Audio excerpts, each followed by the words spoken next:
The alarm screamed through the colony halls, and Administrator Zeph felt his 3 hearts racing in his chest. He ran as fast as his thin legs could carry him toward the command center. Outside the windows, he could see ships in the sky. 12 of them, all painted in dark colors, all carrying weapons. The Krell had come. Zeph reached the command center and found his team already there. Everyone looked scared. The Valorans were a peaceful people. They had never built weapons. They had never fought wars. Their world was gentle and kind, with low gravity and almost no dangerous animals. They made their living through trade and medicine. They helped other species. They never hurt anyone. But now someone was here to hurt them. The communication screen lit up with a harsh face. The Krell commander stared at them with cold eyes. His skin was rough and gray. His teeth were sharp. When he spoke, his voice was like rocks grinding together. The message was simple and terrible. The colony had 6 hours to give the Krell everything they wanted. All their technology, all their resources, all their wealth. If they refused, the Krell would destroy everything. They would kill everyone. Zeph closed his eyes for a moment. His people had built this colony over 20 years. Families lived here. Children played in the gardens. Scientists worked in the laboratories. Teachers educated the young. Now it would all end because they had no way to fight back. The Valorans had ships for travel and trade, but they had no guns, no shields, no armor. They were helpless. He ordered the evacuation to begin. Women and children first. The elderly and sick next. But where could they go? The nearest Valoran world was weeks away. The Krell ships were fast. They would hunt down any refugees. Still, Zeph had to try. He had to save as many as he could. Then someone suggested sending a distress call. Maybe someone would hear it. Maybe someone would help. It was a small hope, but it was better than no hope at all. Zeph sat down at the communications panel and began recording. His hands shook as he typed. His voice cracked as he spoke. He sent the message out on every frequency the Valorans knew. He broadcasted in every language they had in their database. The message was simple. A peaceful colony was under attack. Raiders were threatening to destroy everything. They needed help, any help. Medical ships to evacuate the wounded, transport vessels to carry refugees, even just supplies to help them survive. The Valorans were not asking for weapons or soldiers. They did not expect anyone to fight for them. They just wanted someone to help them run away. The message traveled through space at the speed of light. It bounced through relay stations. It reached distant worlds. Some species heard it and felt sorry, but they were too far away. The Galactic Council received it and began their slow process of meetings and discussions. That would take days, maybe weeks. Zeph did not have days. He had 6 hours. Time passed slowly. 3 hours. 4 hours. The Krell ships moved closer to the colony. Their weapons powered up. Zeph could see them on the sensors, getting ready to fire. He watched families boarding the evacuation ships. Mothers held their children close. Fathers tried to look brave. Everyone was crying. This was the end of everything they had built. Then something unexpected happened. A signal came back. Someone had heard the distress call. Someone was coming. Zeph felt hope surge through him. He pulled up the data on the incoming ships. 4 vessels were approaching at incredible speed. They would arrive in less than an hour. Maybe they could evacuate everyone in time. Maybe some would survive. But as more data came in, Zeph felt his hope turn to ice in his veins. The approaching ships were not medical vessels or transport ships. They were warships. Huge warships. The sensors showed weapons everywhere on their hulls. The power readings were enormous. These were military vessels, and they were coming fast. His communications officer pulled up the identification data. The ships were from Earth. Zeph had never heard of Earth. He searched the galactic database quickly. What he found made him wish he had never sent the distress call. Earth was classified as a Class 12 death world. Zeph had to read that twice. A death world was a planet so dangerous that only the most violent and aggressive species could evolve there. These worlds had high gravity that crushed weak bodies. They had terrible weather that destroyed anything fragile. They had predators that hunted anything that moved. They had diseases that killed without mercy. Only the strongest, meanest, most aggressive creatures could survive on a death world. Earth was one of the worst. The database said humans evolved as hunters. They chased their prey until it collapsed from exhaustion. They developed weapons to kill animals much larger than themselves. They fought wars against each other for thousands of years. They split the atom and made weapons that could destroy entire cities. They were natural predators, natural killers, natural warriors. The psychological profile was even worse. Humans were territorial and aggressive. They valued strength and dominance. They had concepts like honor and glory that encouraged fighting. Their history was filled with wars and conquests. Even their entertainment focused on violence and conflict. They were barely civilized, barely controlled. They were dangerous. Zeph looked at the incoming human warships on his screen. He looked at the Krell raiders surrounding his colony. He realized with horror that he had made a terrible mistake. He had called for help, and instead of rescuers, he had attracted something worse. The Krell would take their wealth and maybe kill some of them. But humans from a death world might kill everyone just because they could. Predators did not rescue prey. Predators hunted prey. He tried to send another message. He tried to tell the humans to stay away. He tried to tell them it was a mistake. But the ships were too close now. They would arrive in minutes. The Krell had seen them too. The raiders were powering up their weapons, getting ready to fight or run. The colony was trapped between two sets of predators. The gentle Valorans could only wait and hope that whatever happened next would leave some of them alive. Zeph sat in his chair and watched the sensor screen. The 4 human warships were almost there. They were huge. They were powerful. They were terrifying. In a few moments, they would drop out of faster-than-light travel and enter the system. Then everyone would see what Deathworlders looked like when they came to war. Zeph had asked for help, and help was coming. But the help looked more dangerous than the threat. All he could do now was pray to the old gods that some of his people would survive what was about to happen. The countdown on his screen reached 0. The human ships were here. Captain Jake Morrison stood on the bridge of the Valiant and watched the stars shift as they dropped out of faster-than-light travel. The massive carrier shuddered slightly as its engines adjusted to normal space. Around them, 3 other ships appeared at the same moment. The destroyers Rampart and Defiant took positions on either side. The cruiser Phoenix moved ahead as a scout. They were in formation and ready for anything. Jake was 42 years old and had seen more combat than he liked to remember. He had fought in the Unity Wars when Earth was still divided. He had commanded Marines on Mars during the border disputes. He had lost friends and saved lives. Now he commanded the newest carrier in Earth's fleet, and he was here to help someone who had asked for aid. This should have been a simple mission. Get in, protect the colony, get the raiders to leave. Simple. But nothing was ever simple. His communications officer, Lieutenant Claire Hayes, turned to him with a confused expression. She was young, only 26, with red hair pulled back in a tight bun. She had been excited about this mission. First contact with aliens who needed help. A chance to show that humans were good people. Now she looked worried. 3 messages were coming in at once. The first was from the colony they came to help. It was panicked and confused.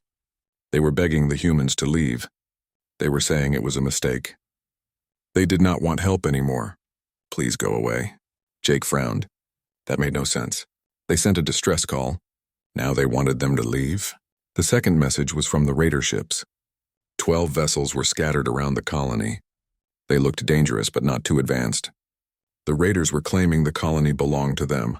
They were warning humans to stay away or face consequences. They were trying to sound tough, but Jake could hear fear in their voices. Good. They should be afraid. The third message was an automated warning from some galactic database. It said that vessels from Earth had entered the system. It warned all ships to be careful because humans were from a dangerous planet. It classified Earth as a high-level death world. It said humans were naturally aggressive and should be treated with extreme caution. Jake read it twice and then laughed. Commander Kate Sullivan walked up beside him. She was 38 and had been his second in command for 3 years. They worked well together. She trusted his instincts. He trusted her judgment. She looked at the messages and shook her head. She asked what was happening. Why was everyone afraid of them? They came to help. Dr. Emma Clark joined them on the bridge. She was not supposed to be there. She was supposed to be in the medical bay preparing for refugees, but she had been researching galactic species during the flight. She had information that Jake needed to hear. She explained that most aliens in the galaxy came from worlds very different from Earth. Their planets had lower gravity. Their weather was gentle. Their animals were not very dangerous. They evolved without much violence. Most species had never fought wars. They did not understand conflict. They solved problems through talking and trading. They were peaceful because they never needed to be anything else. Then humans showed up. Humans came from a world that tried to kill them every day. High gravity made them strong. Extreme weather made them tough. Dangerous predators made them smart and aggressive. Humans learned to make weapons. They learned to fight. They learned to work together against threats. They survived because they were good at violence. Other species looked at humans and saw monsters from a nightmare world. Jake understood now. These people called for help. They expected rescue ships with doctors and supplies. Instead, 4 massive warships showed up, bristling with enough weapons to destroy a small fleet. The colonists probably thought they traded one enemy for a worse one. The raiders probably thought humans came to take the colony for themselves. Everyone was scared of them. He made a decision. They came here to help, and they would help. It did not matter if people were afraid. It did not matter if they misunderstood. The job was simple. Protect the innocent. Stop the raiders. Make sure everyone was safe. That was what Earth Defense Force did. That was what made them different from bullies and pirates. Jake told Claire to open a channel to everyone in the system. He wanted the colony to hear this. He wanted the raiders to hear this. He wanted everyone to understand exactly why they were here. Claire worked her console for a moment and then nodded. He was broadcasting on all frequencies in every language the ship's computer could translate. He spoke clearly and calmly. He said that Earth ships had received a distress call. They came to provide help and protection. They were not here to conquer or take anything. They were here because someone asked for help and humans answered. Any hostile forces in the system had one chance to leave peacefully. Anyone who threatened the colony would face immediate response. There would be no warnings after this. No negotiations with raiders. The colony was under Earth's protection now. The bridge was quiet after he finished. Kate looked at him and smiled slightly. She said that was a good speech. Probably scared everyone even more, but it was honest. Jake nodded. Let them be scared. Fear would keep them safe. Fear would make the raiders think twice. Lieutenant Ryan Torres called from the weapons station. The raiders were powering up their weapons. One ship was turning toward them. It looked like they were going to test whether humans were serious. Ryan asked if he should prepare to fire. Jake said to wait. Give them a chance. Maybe they would be smart. They were not smart. A plasma bolt launched from one of the raider ships. It was not aimed to hit. It was a warning shot, meant to show that the Krell were not afraid. But the Valiant's defensive systems did not care about intentions. They saw an incoming projectile and responded automatically. Point defense lasers tracked the plasma bolt and destroyed it in a flash of light. Then Jake gave an order. He told Captain Lisa Grant on the rampart to disable that ship's weapons. Only the weapons. Do not kill anyone! Just show them what Earth guns could do. Lisa acknowledged and fired a single railgun round. The projectile moved so fast it was invisible. It hit the raider ship's weapon array and tore it apart. The ship was still intact. The crew was still alive. But they could not fight anymore. The whole thing took 3 seconds. The raiders fired a shot. The humans destroyed the shot. The humans destroyed the raiders' weapons without touching the rest of the ship. It was a perfect demonstration of accuracy and control. It said everything that needed to be said. The humans could destroy all 12 raider ships in minutes if they wanted to. But they chose not to. They gave the raiders a chance to leave. The raider commander was smart enough to understand. A new message came through. It was a surrender. The Krell would power down all weapons and leave the system immediately. They apologized to the humans and to the colony. They would not return. The threat was over, just like that. No big battle, no deaths. Just a clear demonstration that humans meant what they said. Jake watched the raider ships turn and jump away to faster-than-light speed. They ran fast. That was fine. Let them run. Let them tell other raiders that humans protect their friends. The galaxy would learn quickly that Earth took its promises seriously. Now came the hard part. They had to talk to the colonists. They had to convince these scared aliens that humans really came to help. They had to prove that strength and kindness were not opposites. Jake requested permission to send a shuttle down to the colony. There was a long pause before permission was granted. The colonists were still afraid, but at least they were willing to talk. That was a start. The shuttle descended through the thin atmosphere of Talos 4. Lieutenant Ben Walker sat in the back with 4 Marines, checking their equipment one more time. He had told his team to look friendly, not threatening. They wore light armor instead of full combat gear. They carried sidearms but kept them holstered. Still, Ben knew they looked dangerous. Marines always looked dangerous. That was part of the job. Dr. Emma Clark sat across from him, looking excited despite the tension. She had brought medical scanners and supply kits. She wanted to check if any colonists were hurt during the raid. She also wanted to meet aliens face to face. Emma had studied xenobiology for years. This was her dream come true. Ben envied her optimism. He had seen too many first contacts go wrong to be that hopeful. Captain Jake Morrison sat up front with the pilot. He was rehearsing what he would say to the colony administrator. "Hello, we are from Earth. We came because you needed help. Please do not be afraid of us." It sounded stupid in his head. How do you tell someone not to be afraid when you just showed up in warships and scared off raiders in seconds? How do you prove you are friendly when everything about you screams danger? The shuttle landed in the central square of the colony. The doors opened and Jake stepped out first. The gravity was lower than Earth's. He felt lighter, bouncier. He had to be careful not to jump too high when he walked. Around him he saw the colony. Buildings made of smooth white stone. Gardens with strange plants. Everything clean and organized and peaceful. This was a place built by people who never expected violence. A group of Valorans waited near the shuttle. They were thin and tall with large eyes and delicate features. They looked fragile. Their skin was pale blue and seemed almost transparent. They wore simple robes that reminded Jake of ancient Earth monks. One of them stepped forward slowly.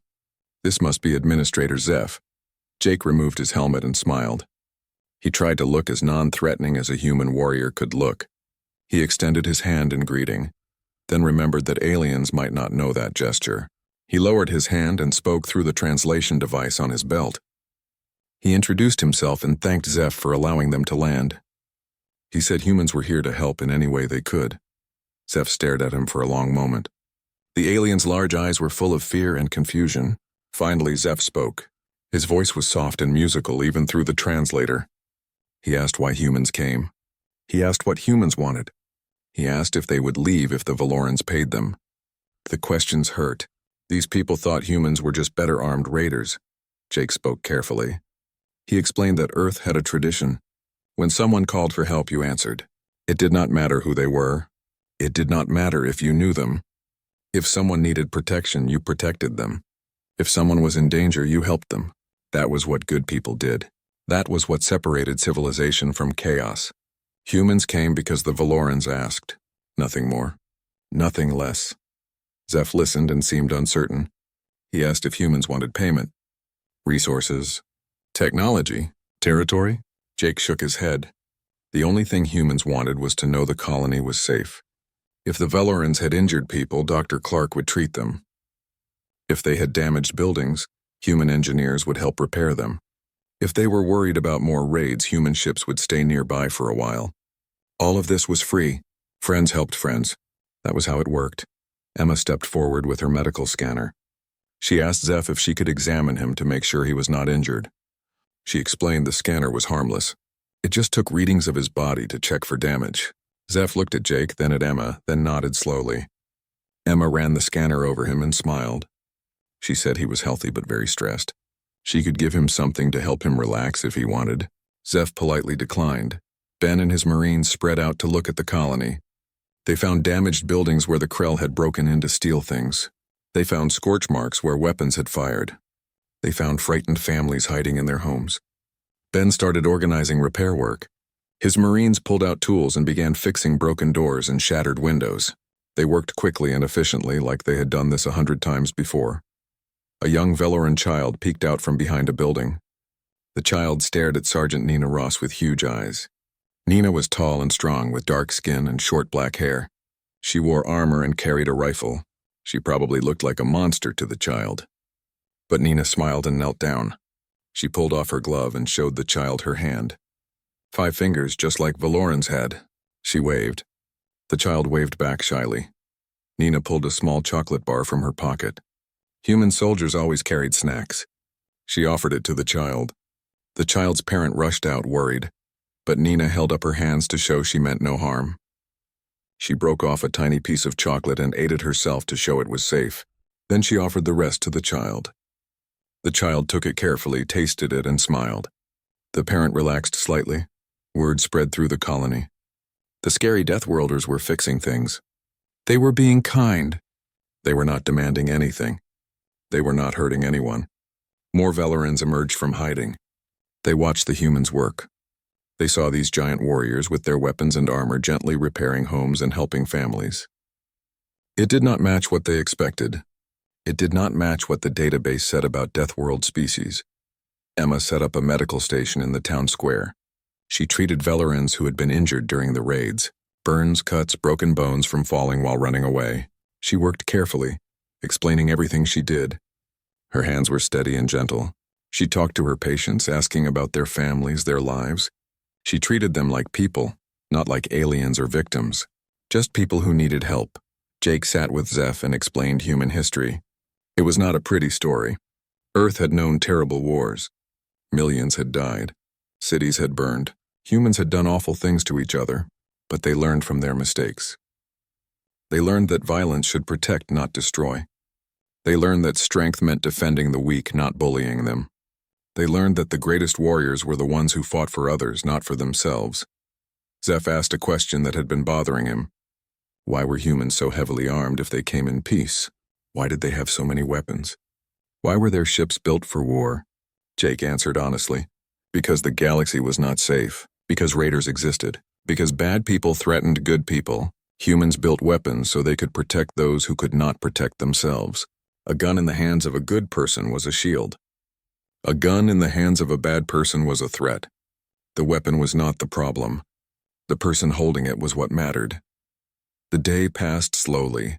Humans worked alongside Velerans, repairing damage and restoring order. Barriers broke down. Fear turned to curiosity. Curiosity turned to cautious friendship. By evening, Veleran children were playing near the human Marines, no longer afraid. Adults were sharing meals with the visitors, offering strange foods and asking questions about Earth. Cultural exchange was happening naturally, the way it should.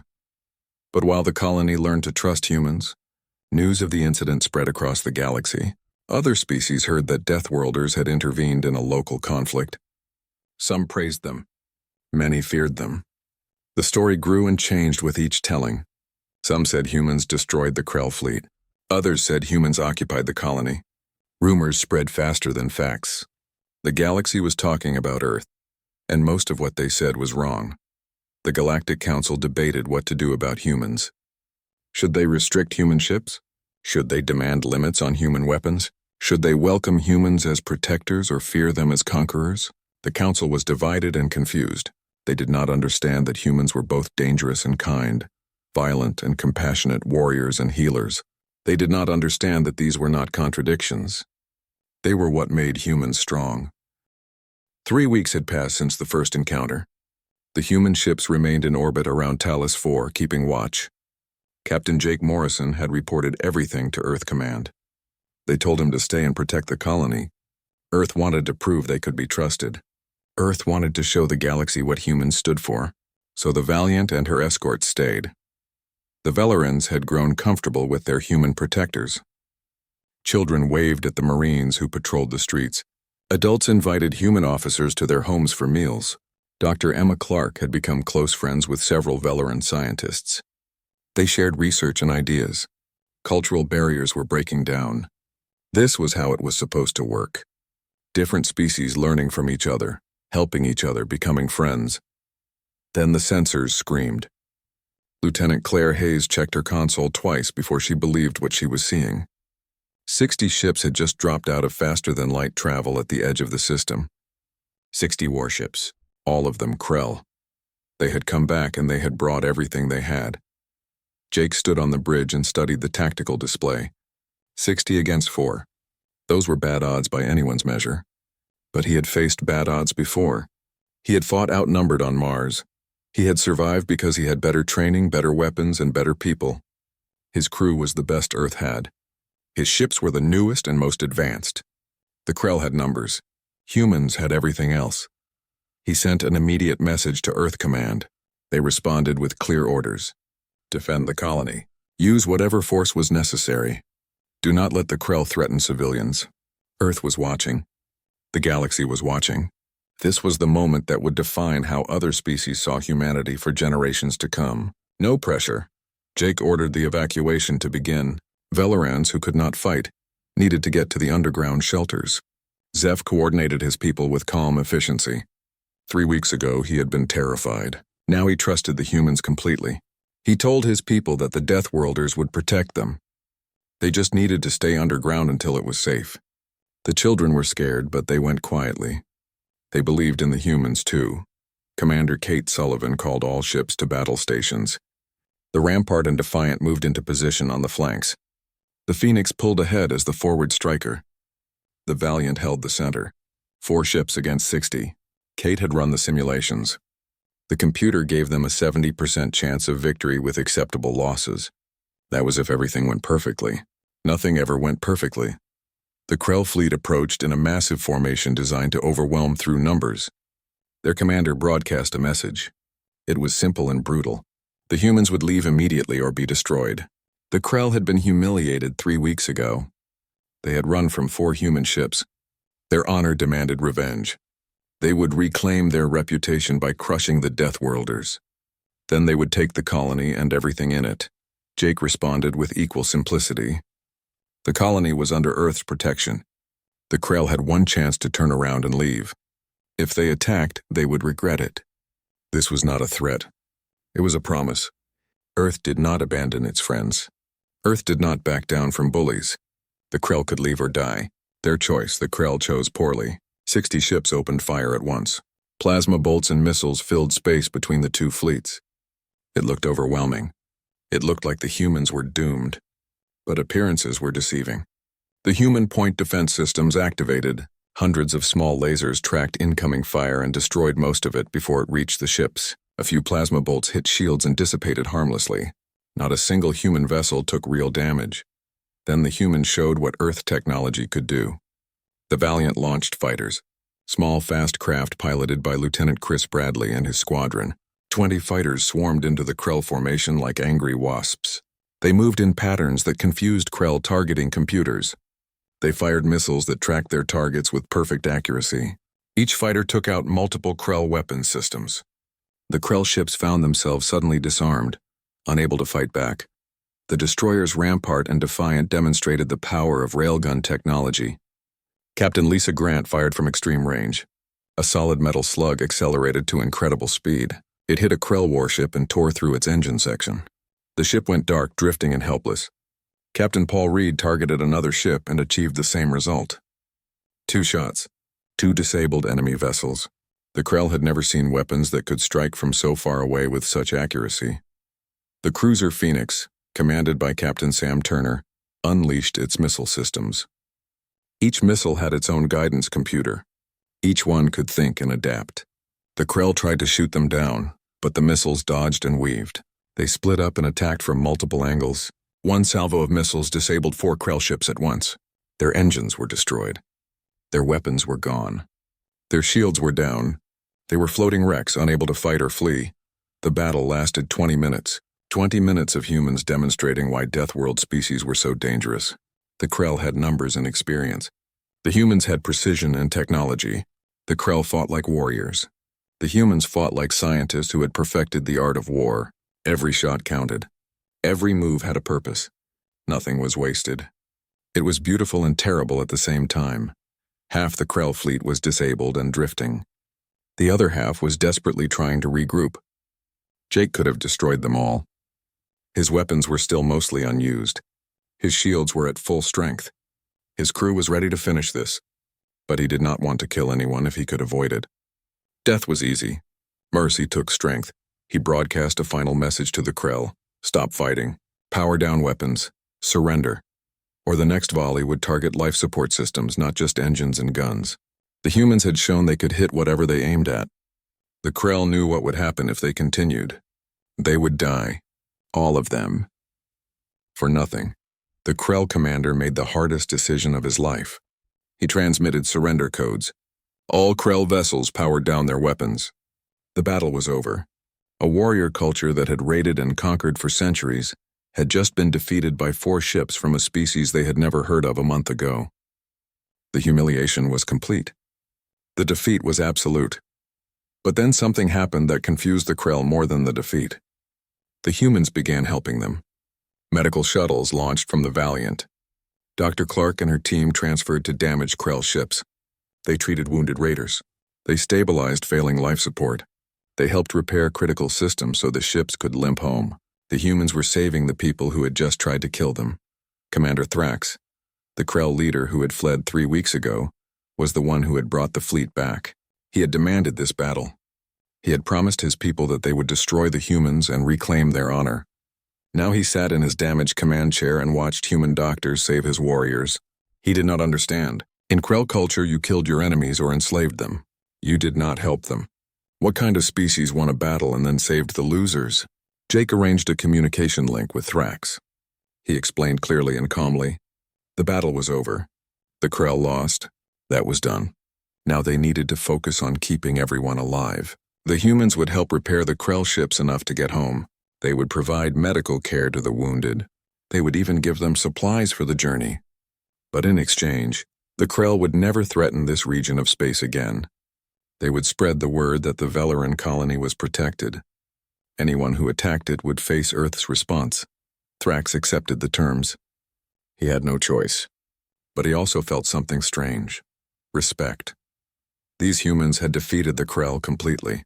They could have killed everyone. They chose not to. They were stronger than the Krell, but they used their strength to protect, not to destroy. That was real power. That was true strength. The Krell had learned something today that would change their culture forever. News of the battle spread across the galaxy in hours. 60 ships defeated by 4. The numbers were shocking. The tactics were studied by every military in known space. But what caught everyone's attention was what happened after the battle. The humans helped their defeated enemies. They showed mercy. They demonstrated that being powerful did not mean being cruel. The galaxy was learning what humanity really meant. 6 months after the Battle of Talos 4, Ambassador Maya Chen stood before the Galactic Council. She was 45 years old and had spent her entire career preparing for this moment. Earth's future depended on what happened in this chamber today. Around her, representatives from dozens of species watched with a mixture of curiosity, fear, and hope. Some saw humans as potential allies. Others saw them as dangerous threats. Everyone wanted to know what Earth would do next. The council chamber was enormous. It floated in space inside a massive station at the center of the galaxy. Species from 100 worlds gathered here to debate and decide the future of civilization. The architecture was beautiful and strange, designed by beings whose concepts of space and form were very different from human understanding. Maya felt small in this place, but she refused to show weakness. Earth had earned its place here. The debate had been going on for weeks. Some council members wanted to restrict human military presence. They argued that Deathworld species were too dangerous to operate freely. Others wanted humans to reduce their weapons and technology to levels the council considered appropriate. A few species wanted Earth to pay reparations for frightening so many civilizations. It was politics at its worst, full of fear and misunderstanding. But there was another side to the debate. The Valorans had sent Administrator Zeph to speak on behalf of humanity. He told the council how humans risked their lives to protect strangers. He described how human warriors were gentle with children and kind to the weak. He explained that Earth's military power was used for defense, not conquest. His testimony carried weight because everyone knew the Valorans had been terrified of humans at first. Their change of opinion meant something. Other species who had suffered from raiders also spoke in favor of Earth. They said the galaxy needed protectors. The council had laws but no way to enforce them. Pirates and raiders operated freely because no one was strong enough or willing enough to stop them. Humans were both strong and willing. That made them valuable. That made them necessary. The peaceful species of the galaxy needed someone dangerous on their side. Maya listened to all of this and waited for her turn to speak. When it came, she stood and addressed the council directly. She did not apologize for Earth's capabilities. She did not promise to make humans less dangerous. Instead, she explained what made humans different. Humans came from a world that tried to kill them constantly. They survived through strength and cooperation. They learned to protect their families, their friends, their communities. That instinct to protect was not a threat. It was a gift. She talked about Earth's history honestly. Wars and violence and terrible mistakes. Humans had done awful things to each other. But they learned, they grew. They built a unified world where billions of people lived in peace. They developed codes of honor and laws of war. They created the idea that strength should serve justice, not power. Earth was ready to share those lessons with the galaxy, but only if the galaxy was ready to accept Earth as it was. The council debated for hours. Some members were convinced. Others remained skeptical. Finally, a compromise was proposed. Earth would be granted full membership without restrictions on its military or expansion. In return, Earth would establish a protectorate service. Human forces would respond to distress calls from any council member. The service would be voluntary. Species who wanted protection could request it. Those who did not trust humans could avoid them. Everyone would have a choice. Maya accepted immediately. This was exactly what Earth wanted. A chance to prove themselves. A way to help others while building relationships. Earth's military would finally have a clear purpose. Not conquest or expansion, but protection and peacekeeping. The Protectorate Service would show the galaxy who humans really were. Back on Earth, preparations began immediately. Captain Jake Morrison was promoted to Admiral. He would command the 1st Protectorate Fleet.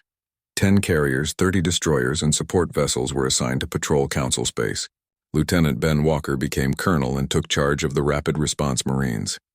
Dr. Emma Clark was appointed Chief Medical Officer. The team that responded to one distress call was now responsible for protecting an entire civilization. Training intensified. New protocols were developed.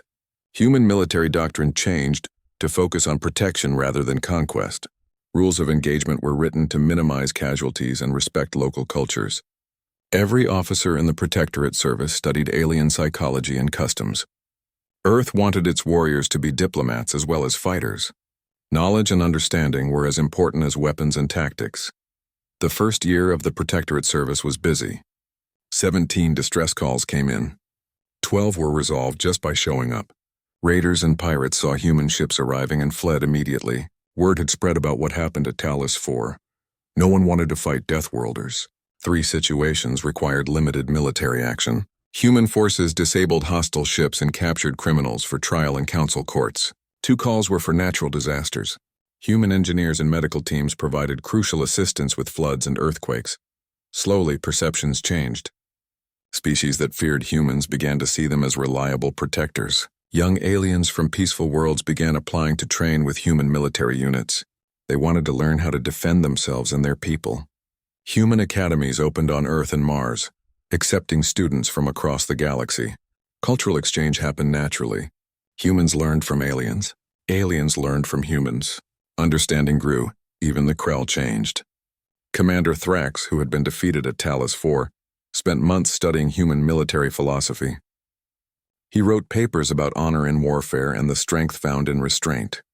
Some younger Krell agreed with him. They argued that raiding was wasteful and dishonorable. True warriors protected the weak rather than exploited them. A faction formed that wanted to abandon piracy and offer their services as legitimate security forces. The Krell Council was divided, but change was happening. The Valorans remained Earth's closest allies. Administrator Zeph, now ambassador to Earth, worked tirelessly to bridge understanding between species.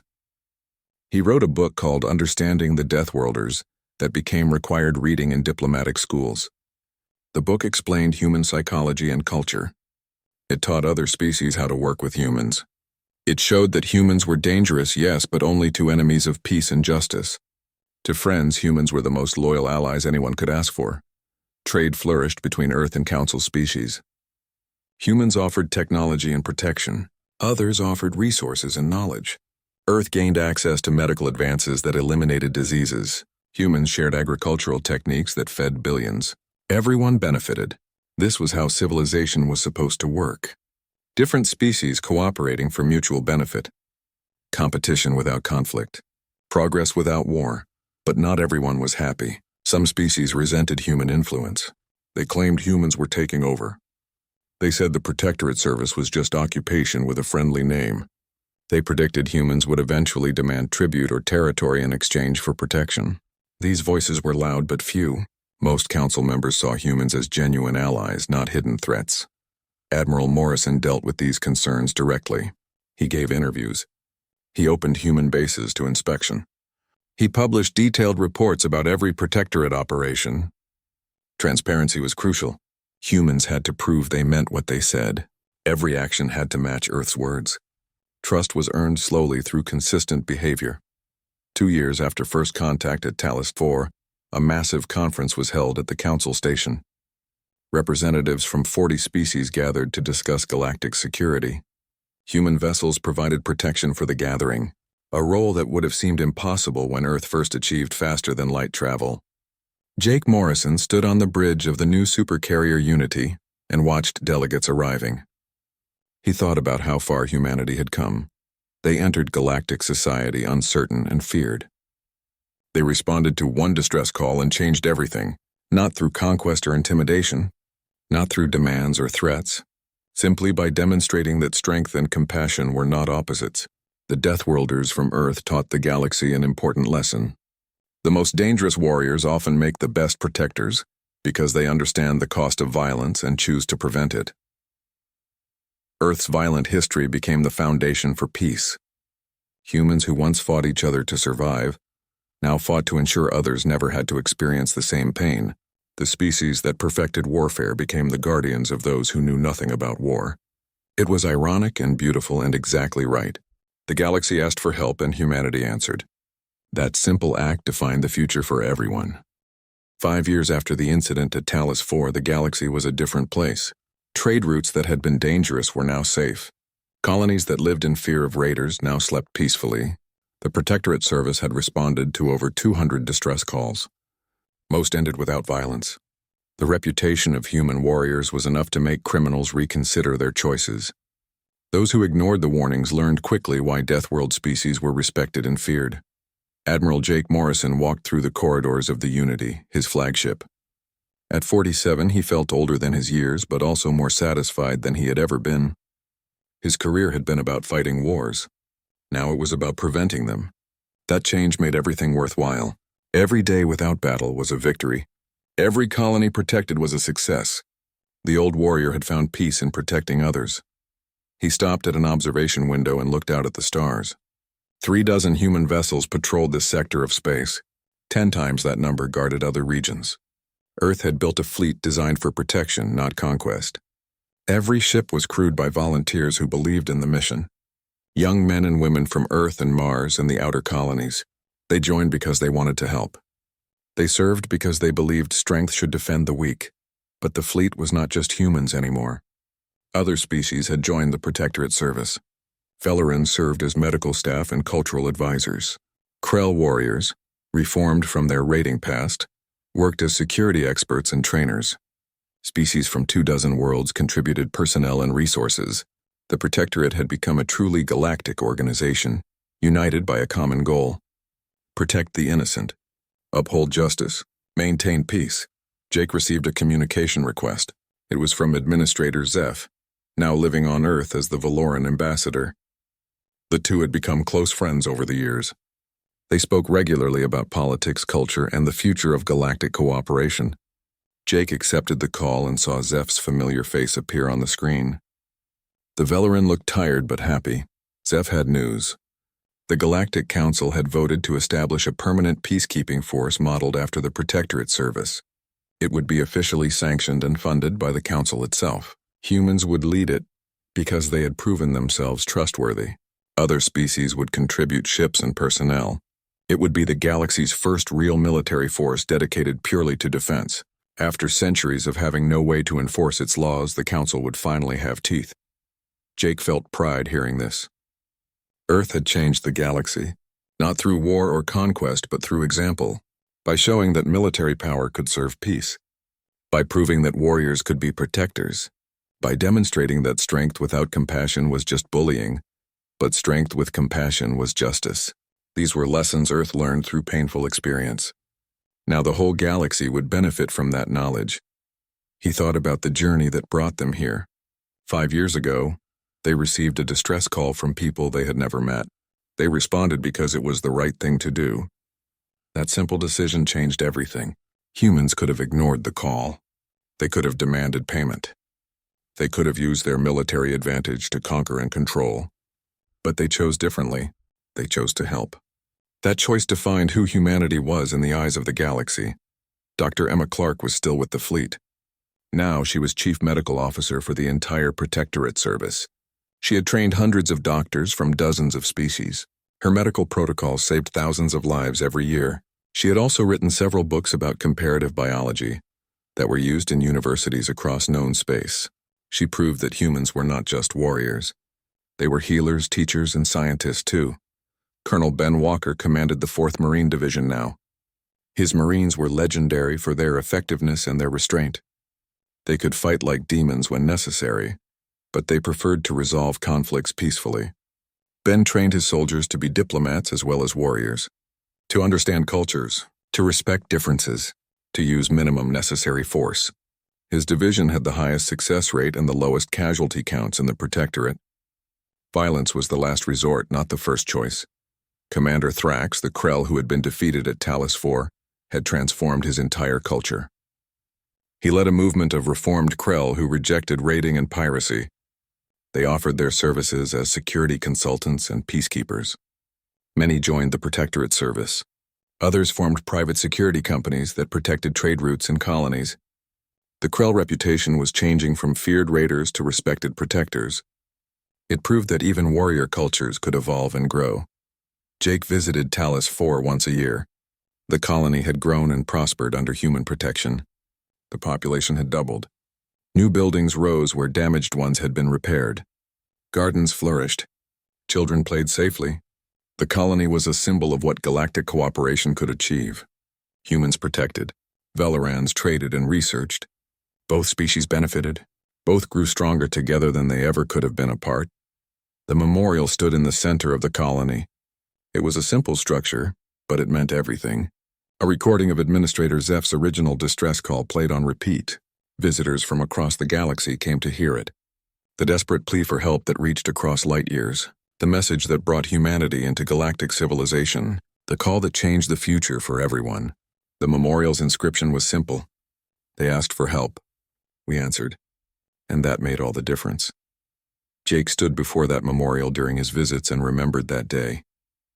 The confusion, the fear from the colonists, the battle with the raiders, the slow process of building trust. Every year he saw how much had changed. Every year he felt grateful that Earth had chosen the right path. They could have been conquerors. They chose to be guardians instead. That choice mattered. The challenges were not over. New threats emerged constantly. Raiders found new tactics. Pirates formed alliances. Some species still viewed humans with suspicion. There were diplomatic incidents and misunderstandings. The galaxy was vast and complicated. Peace required constant work and endless patience. But humanity had learned something important on their violent homeworld. Nothing worth having came easy. Freedom required vigilance. Justice required strength. Peace required warriors willing to fight for it. Earth continued to grow and change. The planet was cleaner now, with restored forests and oceans. Billions of people lived in harmony with nature and with each other. The lessons learned from meeting alien species had helped humans understand themselves better. They saw their own violence and aggression in new contexts. They recognized that these traits were tools, not curses, dangerous when misused, essential when applied correctly. Young people across the galaxy grew up in a different world than their parents. They knew humans not as scary aliens from a death world, but as the people who came when you called for help. Human Marines were heroes in stories told on 100 worlds. Human doctors saved lives everywhere. Human engineers built infrastructure that improved quality of life. The perception had changed from fear to respect to friendship. Ambassador Maya Chen retired after 10 years of service. She had negotiated treaties and resolved disputes. She had built relationships that strengthened Earth's position in galactic society. When she gave her farewell speech, she summarized everything in a few simple words. Humanity asked nothing more than the chance to prove themselves. The galaxy gave them that chance. Both sides benefited from taking the risk. Trust was always a risk worth taking. Jake Morrison would eventually retire too. He planned to return to Earth and write his memoirs. Future generations needed to know how it all started. How one distress call changed everything. How choosing to help strangers became the foundation of an interstellar civilization. How warriors became peacekeepers. How fear became friendship. These were lessons that should never be forgotten. But that day was still far away. For now, he had a job to do. Somewhere in the vast galaxy, someone would need help. A distress call would come. Human ships would respond, not because they had to, not because they were paid, but because it was the right thing to do. Because when someone asked for help, you answered. That was what good people did. That was what made civilization possible. That was what separated humans from the monsters others feared they might be. The galaxy had asked for help, expecting nothing. Deathworlders arrived ready for war. What they brought instead was hope, protection, and proof that being dangerous did not mean being cruel. The strongest warriors made the gentlest friends. The most violent history created the most dedicated peacekeepers. Earth's contradictions became its greatest strength. The galaxy learned to see humans not as threats but as the allies they had always needed, but never expected to find. And so the story continued. New chapters written every day. New challenges faced and overcome. New friendships forged across the stars. The distress call from Talos 4 was just the beginning. What came after was everything. A galaxy united.